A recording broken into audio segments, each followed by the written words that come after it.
Yes बहनों और भाइयों, ग्रामीण क्षेत्रों और ग्रामीणों विशेषकर अनुसूचित जातियों, जनजातियों, कमज़ोर वर्गों और गरीबी की रेखा से नीचे रहने वाले लोगों का विकास एवं गरीबी उन्मूलन भारत की विकास योजनाओं का प्रमुख उद्देश्य रहा है।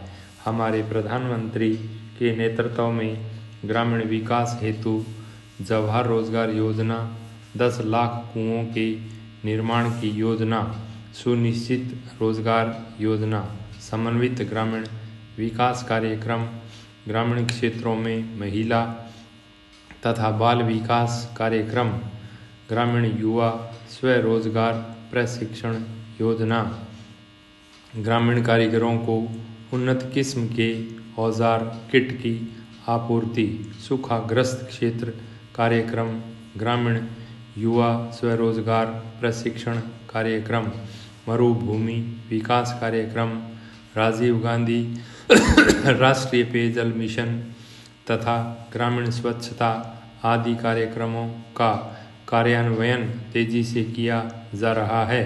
इन कार्यक्रमों के माध्यम से गरीबों को रोजगार के अधिक अवसर प्राप्त होंगे।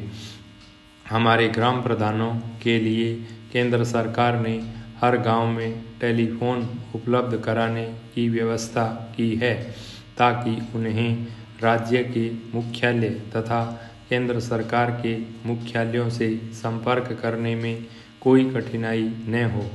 यदि कहीं यह सुविधा उपलब्ध नहीं है तो मैं कोशिश करूंगा कि वहां यह सुविधा उपलब्ध हो जाए। केंद्र सरकार ने संसद सदस्यों के माध्यम से सभी क्षेत्रों के विकास के लिए 1 करोड़ रुपया मुहैया कराने का जो कार्यक्रम बनाया है उसके अच्छे परिणाम सामने आ रहे हैं और यह काम सभी पंचायतों के जरिए से ही होना है। हम तो चाहते हैं कि शासन का केंद्रीकरण न होकर विकेंद्रीकरण हो। सरकार की सत्ता सभी लोगों विशेषकर हमारी पंचायतों के हाथ में हो। हमारे प्रधानमंत्री जी गांवों के उत्थान के लिए विशेष रूप से ध्यान दे रहे हैं। उन्होंने अपने इस बजट में ग्राम विकास के लिए काफ़ी अधिक धनराशि रखी है। आप जानते ही हैं कि प्रधानमंत्री जी ने अभी हाल ही में कई योजनाओं की घोषणाएं की हैं जो आरंभ हो चुकी हैं, जिसमें से एक है वृद्धावस्था पेंशन। इसके तहत बुजुर्गों को 200 रुपये प्रति माह दिए जा रहे हैं। दूसरी योजना है जिस परिवार के एकमात्र कमाने वाले किसी व्यक्ति की मृत्यु हो जाती है तो उसे एक बीमा योजना के तहत 5,000 रुपये तथा 10,000 रुपये जैसा भी मामला हो दिए जाते हैं। प्राकृतिक रूप से मृत्यु होने पर 5,000 रुपये तथा दुर्घटना से हुई मृत्यु के मामले में 10,000 रुपये सरकार देती है। एक योजना हमने स्कूली बच्चों के लिए शुरू की है। हमने देखा है कि हमारे बच्चों का विकास पूर्णतया नहीं हो पाता है और बच्चों से ही हमारे देश का भविष्य है। जिस देश के बच्चे कमज़ोर और कुपोषित होंगे उस देश की तरक्की स्वभावतः नहीं हो पाती है। अतः हमने स्कूलों में बच्चों को दोपहर का भोजन देने की व्यवस्था की है।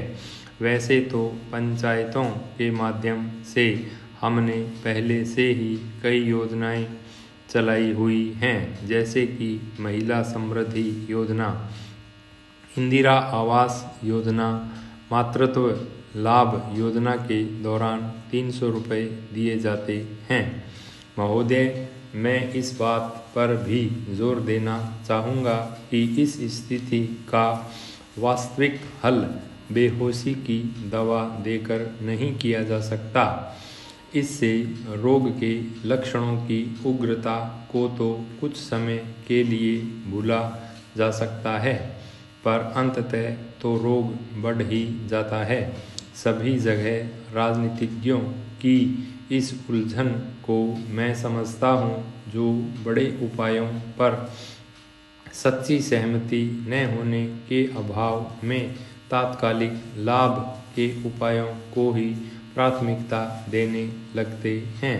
इसलिए आज वास्तविक आवश्यकता इस बात की है कि लोगों और परिवारों को जल्दी से लाभ पहुंचाने के उपायों में और पूरे समाज को लाभ पहुंचाने वाले दीर्घकालीन उपायों के बीच सामंजस्य और तालमेल स्थापित किया जाए, क्योंकि अप्रत्यक्ष ढंग से उनसे भी लोगों और व्यक्तियों को लाभ पहुंचता है। इसलिए हमारा कार्यक्रम ऐसा होना चाहिए जो व्यक्ति, परिवार और समाज सभी के लिए उपयुक्त हो और माइक्रो स्तर पर तीनों तरफ चलने वाले हमारे प्रयास एक और मिल जाएं। हमारी 8वीं योजना में इसी बात पर जोर दिया गया है। इस योजना में ग्रामीण विकास की राशि में भारी वृद्धि की गई है, जो 11,000 करोड़ रुपए से बढ़ाकर 30,000 करोड़ रुपए कर दी गई है। इसमें जिन कार्यक्रमों को शामिल किया गया है उनमें रोजगार पैदा करना, रोजगार का आश्वासन देना, समन्वित बाल विकास योजनाएं, टीकाकरण, शिक्षा और अन्य कई सामाजिक आवश्यकताएं पूरी करने वाली योजनाएं भी शामिल हैं। इस बात की आवश्यकता हमेशा बनी रहती है कि समय समय पर लोगों की ज़रूरतों और मांगों को देखते हुए उनमें हमेशा यथोचित सामंजस्य किया जाना चाहिए।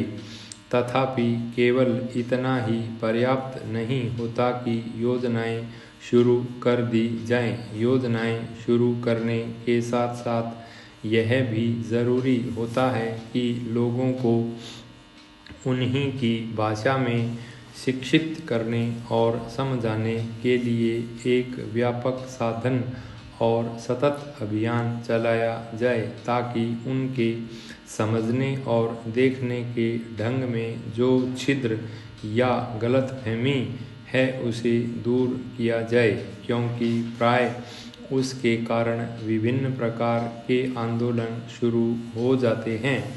इसलिए गांवों में उन्हें समझाने के माध्यम में परिवर्तन करना अत्यधिक महत्व का है, और मुझे इस बात का निश्चय नहीं कि इस दिशा में हमने जो कुछ करना है क्या वह हम कर चुके हैं।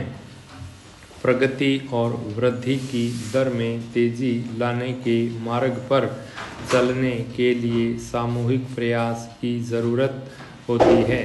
यह ज़रूरी है कि सरकार प्रक्रिया संबंधी बाधाओं को दूर करे, ताकि ऐसा वांछित वातावरण बन सके, उद्यम करने की भावना बढ़ सके, उसका विकास हो सके और वह पनप सके।